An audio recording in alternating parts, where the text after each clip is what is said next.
아침 신문 귀로 읽으세요. 김영민의 조간 브리핑. 부모라면 자녀를 위해 꼭 설치해야 할 어플이 있습니다. 학교 폭력 등 자녀의 위험 징후를 미리 감지하여 부모님께 다 알려주는 자녀 보호 어플 스마트 보디가드. 자녀의 학교 폭력 징후, 심각한 고민, 실시간 위치, 유해 컨텐츠를 24시간 감지하여 다 알려드립니다. 미리 알면 안심할 수 있습니다. 부모라면 부모님께 다 알려주는 자녀 보호 어플 스마트 보디가드 하세요. 구글 스토어에서 스마트 보디가드를 검색하세요. 네, 오늘 아침 신문들은 어떤 뉴스에 주목하고 있는지 김영민 PD와 함께 신문들 살펴보도록 하겠습니다. 안녕하세요. 네, 안녕하십니까. 네, 어떤 뉴스부터 볼까요? 예, 오늘 조선일보 일면부터 보겠습니다. 제목이 이렇습니다. 애써 살려놓은 회사 문 닫지 않게 민노총 탈퇴시켜주세요, 제발. 예, 한 회사 노조 위원장과의 인터뷰가 일면 톱기사입니다. 예. 민노총에서 탈퇴하지 않으면 왜 회사가 문을 닫는다는 얘기일까요? 예. 자, 발레오라는 회사가 있습니다. 발레오 전장 시스템스 코리아 이렇게 돼 있네요. 지난 2010년 초에 극심한 노사 분규를 겪은 다음 노조의 극적인 변신으로 노사 상생의 길을 걸어온 덕에 회사가 되살아난 성공 사례로 꼽혀왔다. 조선일보의 기사는 이렇게 시작이 됩니다. 예. 하지만 민주노총 금속노조가 새 노조 설립은 금속노조 규약을 어겨서 무효라면서 2010년 12월에 낸 소송에서 발레오 노조 측이 1, 2심 모두 패소한 이후 현재 대법원 판결만을 남겨둔 상태여서 회사가 다시 술렁이고 있다. 이렇게 또 기사가 이어집니다. 다시 말하자면은 이 기사만 보면은 민주노총 금속노조가 이 발레오 전장이 잘 돼가고 있는데 민노총 탈퇴 이후 그게 참 보기가 싫어서 이 일부 규약 이걸 문제 삼아가지고 다시 이 회사 노조를 장악하려 한다. 이런 인상을 주지 않습니까? 기사가. 예. 충분히 그렇죠. 네. 자, 1심과 2심은 금속노조 산하 조직인데 이 노조가 이제 탈퇴를 했단 말이죠. 민노총 금속노조를 말이죠. 하지만 그 과정에서 절차적 하자가 있었기 때문에 지금의 그 노조는 말하자면은 노조 설립은 무효다. 이렇게 지금 보고 있습니다. 민주노총 금속노조에 가입한 이후에 이 발레오 전장 시스템스 코리아는 해마다 파업을 벌였고 2010년 초에 100일이 넘는 노사 분규와 직장 폐쇄까지 겪었습니다. 당시 프랑스 본사는 매년 반복되는 파업을 못 견디겠다면서 공장 철수까지 검토했었습니다. 이 발레오 전장이 네. 대표적인 노조 탄압 사업장으로 분류되는데 그렇습니다. 조선일보는 그런 내용이 하나도 전혀 없습니다. 없어요. 문제가 바로 그것입니다. 자, 발레오는 IMF를 핑계 삼아서 우리나라에 들어온 다음 각종 외국 자본에 대한 특례 혜택을 봐왔던 기업입니다. 수천억이 넘는 돈을 프랑스로 가져간 걸로 알려져 있는데요.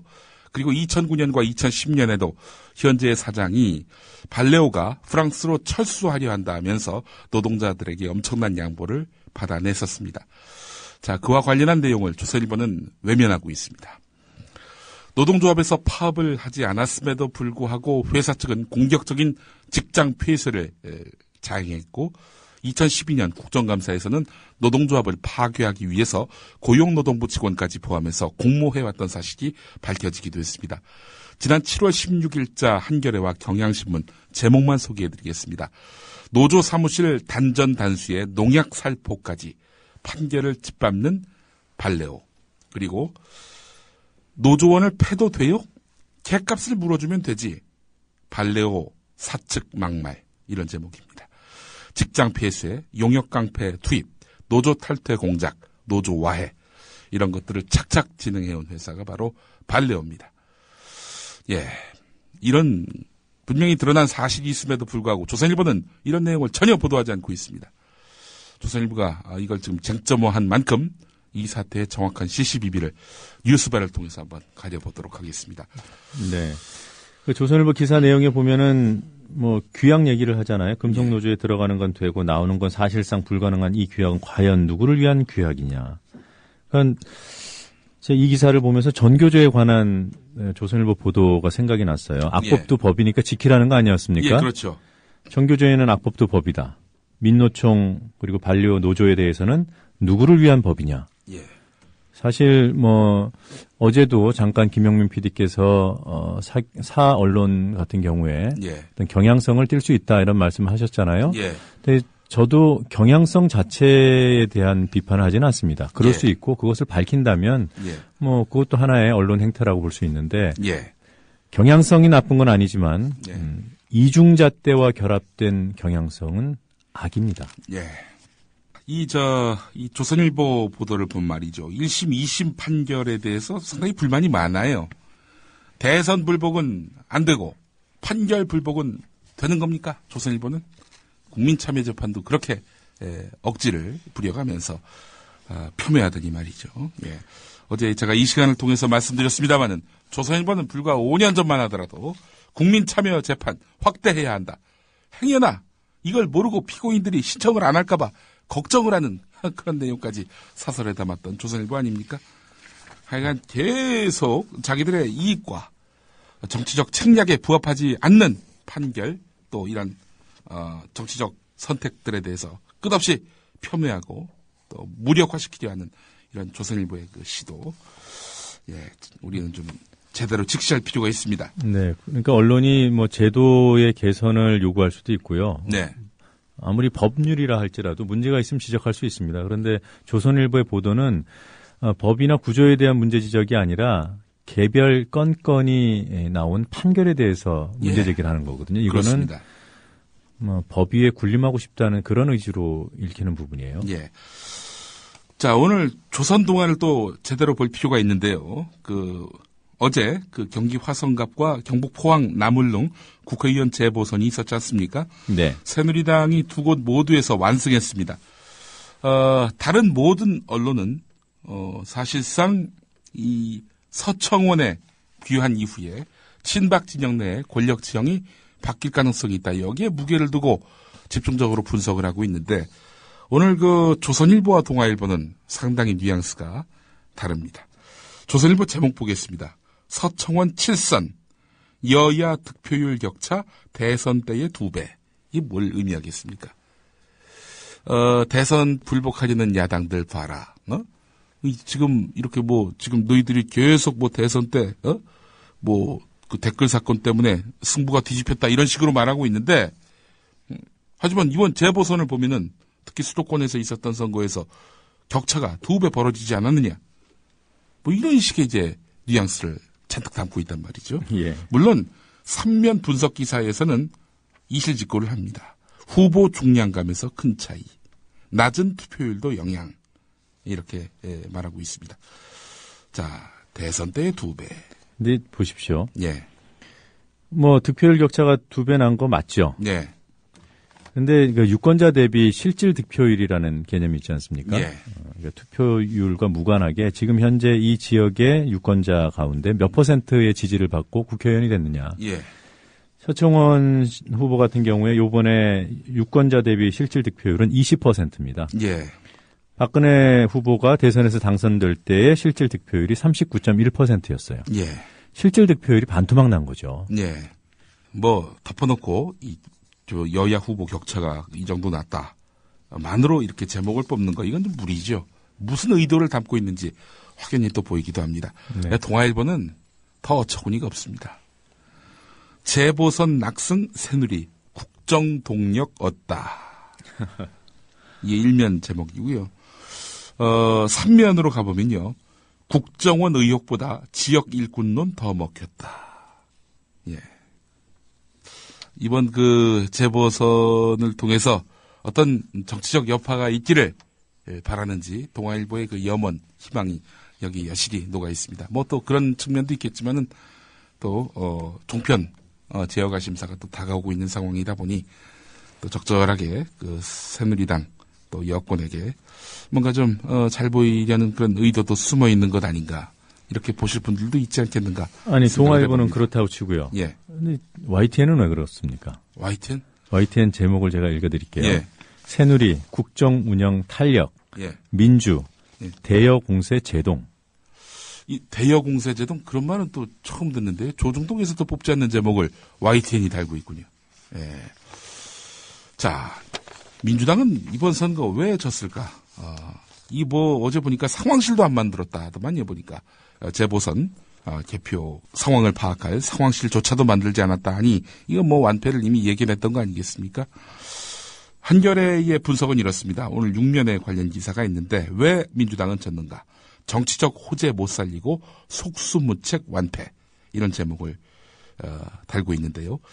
당장 민주당 일부에서는 김한길 대표가 적극적인 선거운동에 나서지 않은 점을 지적한다. 수도권의 한 의원은 죽어라고 해봤자 안 되는 거라고 생각했기 때문인지 김한길 대표가 좀 소극적이었다.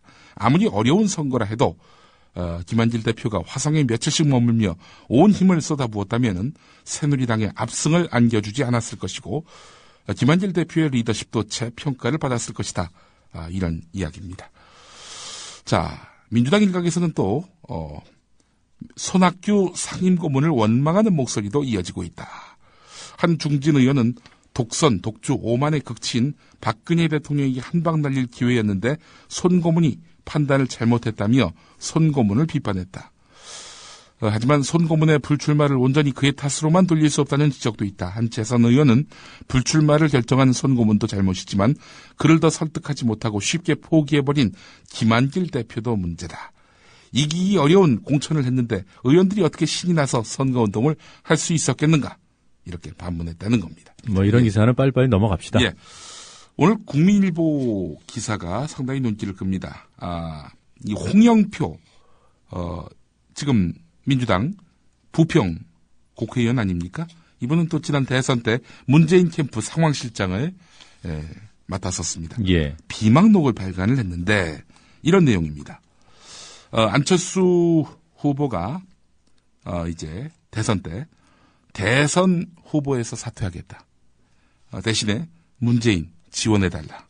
공동신당 창당을.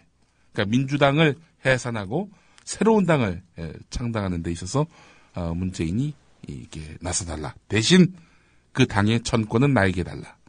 이런 요구를 했었다는 겁니다. 이를테면 대권은 당신이 갖고 당권은 나한테 달라. 이런 얘기가 되겠는데요. 자, 그러면서 이제 미래의 대통령은 안철수라고 분명히 명시해달라. 이런 요구도 했다는 겁니다. 그러니까 이제 공동신당 창당 전권을 요구한 것과 별개로 이제 후보 단일화 발표 시에는 미래 대통령은 안철수입니다. 이렇게 공개적으로 명시해서 밝혀달라. 그런 이야기를 안철수 후보 쪽에서 했었다. 이런 얘기입니다. 이 비망록 내용의 핵심은 말이죠. 자, 이에 대해서 안철수 의원 측은 어떤 반응을 보였느냐. 어떠한 반응도 내놓지 않겠다. 이렇게 이야기를 했다는 겁니다. 자, 앞으로 하여간 이 문제와 관련해서 논란은 더 커질 것 같습니다. 안철수 후보가 사실 없는 그런 후보 양보가 아니라 이거 여러 가지 조건을 제기했다라는 점에서 민주당 내 친노 진영의 의원들은 안철수 의원의 순수성에 대해서 문제를 제기할 수도 있고요. 또 안철수 의원 쪽에서는 우리가 언제 그런 말을 했느냐라고 좀 더 강화된 그런 반박을 할 가능성도 있고 말이죠. 근데 이 시점에 홍영표 의원은 이걸 왜 발간했을까요? 아마도 안철수 신당이 이제 뜨려고 하는 그런 시점과 맞물려서 해석하는 서울신문의 분석도 있었습니다. 그래도 이런 조건이 있었다면은 여러 가지 비판, 평가들이 나오겠지만, 예. 이 지금 본인 스스로도 비망록이라고 하지 않습니까? 예. 그러니까 공개되지 않아야 될 그 내밀한 협상의 내용들인데, 네. 이런 걸 공개해놓고 NLL 대화로 공개했다고 대여 공세를 할 수 있겠어요? 예. 좀 뭐라고 할까요? 좀 순수성의 의심이 간다. 그 당시에 협상도 네. 이 비망록의 발간으로 순수성에 대한 의심이 들어가게 되겠지만 예. 이런 비망록을 발간한 이런 배경에 대해서도 독자 그리고 이 청취자들께서 의심하지 않겠습니까? 예. 자, 논란이 커질 것 같습니다. 이게 민주당 아직 책이 나온 건 아니고요. 네. 국민일보하고 서울신문은 복수의 민주당 관계자를 통해서 책 내용을 확인했다. 이렇게 뭐 책 표지 사진까지 들어있군요. 표지 사진만 이렇게 있고 책을 직접 입수해서 읽은 것은 아닌 것 같습니다. 네. 기사 내용을 보면 그렇습니다. 법원이 국정원 선거 개입 사건 수사팀의 공소장 변경을 받아들였습니다. 자, 그랬더니 지금 윤석열 수사팀장에 대해서 감찰하고 있는 대검찰청 감찰본부 상당히 당혹스러워진 거 아니냐 이런 얘기가 오늘 경향신문 오면에 실렸습니다. 대검찰청 감찰본부가 지금 이 수사팀에 대한 감찰에 착수를 했는데요. 열흘이 지났습니다. 자, 그런데 이 감찰에 적용할 징계 기준이 애매해졌어요.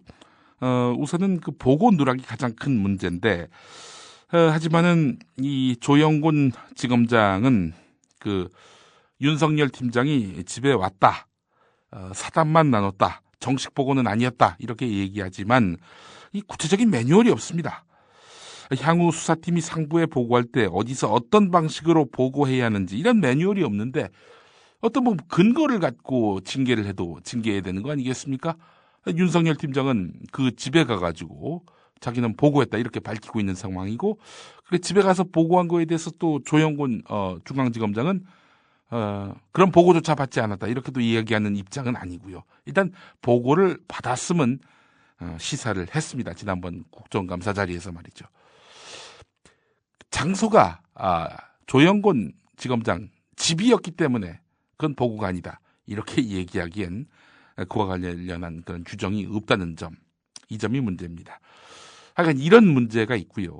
그렇기 때문에 보고 누락이다, 보고를 안 하고 자기 멋대로 공소장 변경을 신청했다 이렇게 보기는 어려운 국면이기 때문에 윤석열 팀장에 대해서 뭐라 할 그런 감찰에서 징계를 할 그런 근거가 마땅치 않다는 거죠. 게다가 공소장 변경이 허가가 났습니다. 허가가 났기 때문에 윤석열 팀장이 옳았다 이런 기류가 형성되고 있는 거 아니겠습니까? 따라서 감찰이 유야무야 되는 것 아닌가, 또 이렇게도 짐작할 수 있지 않을까 싶습니다. 조선일보에 뭐 좀 이목을 끌만한 기사가 떴네요. 예, 그렇습니다. 현직 검사가 이 국정원의 선거 개입 사건과 관련해서 상부 보고 등 절차를 무시한 채 수사를 진행해서 논란을 빚었던 윤석열 전 수사팀장을 정면으로 비판하는 글을 검찰 내부 통신망에 올렸다. 이렇게 조선일보 기사는 시작이 됩니다. 형이라고 불렀네요. 형. 윤석열 형. 윤석열 형과 조영곤 검사장 중 누가 옳은가에 대해서 이야기하는 게 아닙니다.로 시작하는 이 글. 이 글을 쓴 사람은 임무영 대전 고검 검사입니다. 자, A4 용지 석장 분량의 편지글이라고 하는데 사법연수원은 6기 선배긴 합니다. 임무영 검사가 말이죠. 그렇지만 나이는 3살 아래입니다. 윤지청장보다 말이죠. 서울법대 후배기도 하고요. 자, 이 임무영 검사는요, 이런 말을 합니다. 형은 이 부당한 수사 개입을 극복하기 위한 정당한 저항권을 행사했다라고 생각할지 모르겠지만 형의 행동으로 검찰 조직이 저항권의 대상이 돼야 할 불법적인 조직으로 보이게 만들었다라고 비판했다는 겁니다. 그래서 이 결과에 대해서 당당히 책임져라 이런 식의 글을 썼다고 합니다. 이 부당한 수사 개입에 대해서 저항하면은 안 된다. 외부에다가는 검찰 조직이 이 불법적인 조직으로 보이게 해서는 안 된다. 이렇게 검찰 내부가 흔들리게 비춰지게 해서는 안 된다. 뭐 이런 식의 지적인 것 같습니다. 검찰 내부에서도 이런 소리 저런 소리 나올 수 있고 내부에서 옳지 못한 관행에 대해서는 저항할 수도 있는 이런 모습을 보여주는 것이 그게 정상적이고 합리적이고 상식적인 조직 아닌가요? 네, 왜 검찰 내부가 흔들리는 모습을 바뀌다 보이느냐? 당신은 이거에 대해 책임져라. 라고 이렇게 동료 검사가 이렇게 내부 통신망에 글을 올렸군요. 평소에 형이라는 호칭을 좀 쓰십니까? 저는 형이라고 호칭하는 사람들은 예 그렇죠. 뭐 사적 관계에서는 그렇게 합니다. 예. 저는 예. 만난 지 얼마 안 됐는데 형이라고 하는 사람들을 예. 경계하거든요. 아. 예, 5년 전에 예. 전에 형이라고 하던 사람들, 네. 또 제가 형이라고 불렀던 사람들이 예. 다 이렇게 찢어지는 경험을 하고 나니까 아. 호칭이 오히려 더 예. 그 관계를 예. 왜곡할 수 있겠구나 이런 느낌을 갖습니다. 예. 이 조선일보 기사 제목이 윤석열 형이라고 되어 있잖아요. 예. 아주 가까운 사람의 충고처럼 예. 그렇게 오해될 만한 글입니다. 제가 볼 때는 전혀 생각이 다른 분들이고요. 윤석열 팀장한테 한번 물어보고 싶어요. 이 사람하고 가까웠냐고. 아는 사람이냐고. 동생으로 인정하고 있냐고. 예. 처음 본 사람입니다라고 한다면은 이제 임무영 검사가 쓴 글, 그 글의 또 의도를 의심하지 않을 수가 없네요. 또 지금 검찰 상층부로서는 얼마나 고맙겠어요, 이 글이 말이죠. 예. 자, 오늘 국민참여재판과 관련해서 한겨레 경향 한국일보에 이렇게 반박성 기사가 실렸습니다. 이 박근혜 비방 국민참여재판 4건을 살펴보니 의혹 제기한 근거의 설득력에 따라서 유무죄 판단이 갈렸다는 것이 한겨레 기사의 내용입니다. 말하자면은 설득력이 있으면 무죄, 설득력이 없으면 유죄 이렇게 나왔다는 겁니다. 자, 그렇기 때문에 조선일보가 말한 식으로 뭐 감성에 의해서 뭐 지역에서 어느 후보가 집중적으로 지지를 받아서 그런 것이 아니라는 겁니다. 자, 그리고 경향신문 6면을 보면은 선거법 참여재판, 재판부와 의견 엇갈린 경우는 한 건뿐이다. 총 11건의 판결문을 분석해 봤더니 그렇게 나왔다는 겁니다. 범죄 판단이 아닌 법리적인 그런 이유에 따른 그런 판결이었다는 것이기 때문에 정치 성향과는 무관하다.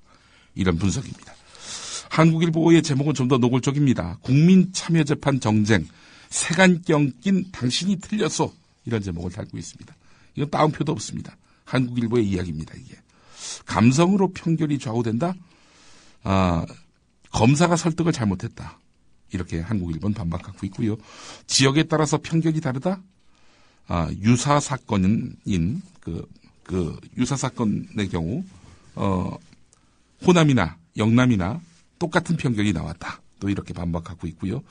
정치인 사건 또 정치와 유관한 사건에 대해서는 국민참여재판을 배제해야 한다. 재벌 재판의 일반인을 배제하는 꼴이다. 흔들기보다는 실효성을 강화시켜야 한다. 이렇게 반박하고 있습니다. 김진태 검찰총장 후보에 대한 논란은 계속 커지고 있습니다. 부동산 투기 의혹도 지금 나오고 있는 양상이고 증여세 누락, 아들의 병역 회피 의혹도 지금 나오고 있는데 오늘 한겨레와 국민일보에 제기된 의혹은요. 고액 연봉 논란입니다. 법무법인에서 석 달간 1억 6천만 원을 받은 이런 전력을 두고 논란이 되고 있고요. 국민일보 8면을 보면은 김진태 후보자가 자녀들을 대학 시절 용돈을 많이 주신 모양이에요. 글쎄 그런 것 같습니다. 김진태 자녀들 대학 시절에 억대 재산 보유 이런 제목을 달고 있습니다. 용돈 세뱃돈 받아서 1,500만 원씩 모아가지고 뭐 그랬다는데 아이고 참 이거 원. 자 유영익 위원장의 자녀 사랑도 각별합니다. 오늘 한겨레 경향신문 13면을 보면은 유영익 국사편찬위원장이 평창동 빌라를 아들에게 불법적으로 증여한 것 아니냐 이런 의혹이 제기됐다라고 전하고 있는데 당시 2000년에 구입을 했는데 아들이 그때 나이가 28살이고 당시 신부는 아르바이트를 전전하던 때였다는 겁니다. 구매자금 이거 어떻게 나온 거냐 이에 대해서 유영익 위원장은 외국에 사는 이모들이 도와줬다고 말하는군요. 예, 아르바이트를 전전하던 28살이 평창동 빌라를 외국에 사는 이모들이 도와줬으면은 송금 내역이 있겠네요. 글쎄 말입니다. 그걸 공개해주면 의혹이 쉽게 풀릴 것 같습니다. 예, 당시 이 구입 당시 액수는 3억 2천만 원이었습니다. 자, 이 경향신문 기사 하나만 더 보겠습니다. 네. 정부가 증세를 하긴 할 모양입니다. 증세를 하긴 할 모양인데 부자 증세여야 마땅하지 않습니까? 근데 지금 부가세와 주류, 담배세 이걸로 올리겠다는 겁니다. 간접세를 올리겠다는 거죠. 간접세는 뭡니까? 모든 국민이 다 같이 내는 그런 세금 아니에요? 부자도 술을 먹고, 부자도 담배 태우고, 부자도 이런저런 물품 사고. 그래서 부자들이 담배도 안 태우죠. 안 태우나요? 서민들의 흡연율이 그렇죠. 더 높습니다. 생각하냐? 또 따지고 보니 또 그러네요. 예. 서민들이 주로 담배를 태우는 걸 생각해 본다면 뭐 사실상 서민 증세가 되겠군요. 예. 이런 정부의 중장기 조세 정책 보고서가 오늘 경향신문 일면 머리 기사입니다. 오늘 여기까지 하겠습니다. 네, 부자 증세하라 그랬더니 부가세 증세를 해요. 네. 잘못 들었던 모양입니다. 네, 잘 들었습니다. 예. 고생하셨습니다. 지난 10월 29일 국회 미래창조과학 방송통신위원회의 방송문화진흥회 국정감사. 방송문화진흥회는 MBC의 대주주 방송문화진흥회의 김문환 이사장 존재의 의미를 추궁당하는데 민주당 최민희 무소속 강동원 의원. 저희가 지난 2월부터 국위 박문진 이사의 회의록과 속기록 자료를 요구했습니다. 최근에 요청한 게 아니라는 점을 분명히 말씀드리고요. 우선 첫째 회의록 관련해서 올해 5월 2일부터 최근까지의 회의록이 오지 않았습니다. 이거 오후까지 제출해 주시고요. 그다음에 두 번째 속기록 관련해서는 속기록이 없다는 답변만 계속 받고 있습니다. 이 부분은 위원장님께서 확인해 주셨으면 좋겠고요. 세 번째, 어젯밤 9시경, 어제 밤늦게 업무 추진비, 그러니까 카드 사용 내역 자료가 오긴 했습니다. 그런데 부실 자료가 왔어요. 최소한 지난번 김재호 이사장의 경우도 장소까지 명기된 자료를 보내줬습니다. 장소에 한 글자를 빼고 주셨거든요. 근데 장소가 없이 그냥 어디다 썼는지 알 수 없는 식으로 쭉 정리해서 자료가 왔습니다. 지난 4월 29일 날 자료 요구를 했습니다. 임시국회 전입니다. 그런데 계속 제출을 안 해요. 제출을 안 한 이유가 뭐냐? 이사장께서 내가 책임질 테니까 제출하지 말라 이랬다는 거예요. 그리고 자, 그렇다면 업무 현황이라도 와서 실무자가 국회 우리 회관에 와서 보고를 좀 할 수 있도록 요구를 했는데 그것조차도 이사장이 하지 마라 이래서 안 했다는 겁니다. 자, 그런데 6개월 만에 몇 개 자료가 왔어요. 근데 그 내용조차 보면 아주 형편없는 자료들만 보냈습니다. 그리고 검토 중이다, 대외이다, 영업비밀이다 이 이유를 달아서 지금까지 제출하지 않고 있는데 한번 보실까요? 검토 중이라면서 자료를 거부한 사례가 업무 추진비 예산 및 지출액 현황, 또 법인카드 사용 내역 이런 것이 검토 확인 중이라는 거예요. 아니 지금 이게 어느 때 일어나는 건데 2008년도 이후 걸 제출해달라는데 검토 중입니까? 이번엔 민주당 유승희 의원의 추궁. 공영방송 MBC 맞죠? 예, 공영방송 MBC가 지금 몇 명을 대상으로 해서 MBC가 기자와 PD를 대상으로 소송 진행 중인지 아세요? 몇 명이에요? 김문환 이사장. 뭐라고 답했을까? 해고자 수도 검토 중이라고 했을까? 왜 이렇게 답변 준비를 안 해오셨어요? 몇 명이에요? 한 90여 명 제가 무슨 소리입니까? 449명입니다. 이게 말이 됩니까? 그렇게 많지는 이게 449명이에요. 지금 파업에 참가한 MBC 직원 81명을 상대로 해서 직원 개인에게 재산 11억 3천만 원의 가압류를 지금 청구하고 있습니다. MBC 해직 언론이 몇 명입니까? 말씀해 보세요. 아까는 너무 적게 이야기했으니 이번엔 세게 불러볼까? 해직원이 한 10명 되죠. 예? 10명 되죠. 7명 아닙니까? 7명. 7명. 7명이잖아요. 이분 한 분도 안 만나보셨죠? 예? 예, 안 만났습니다.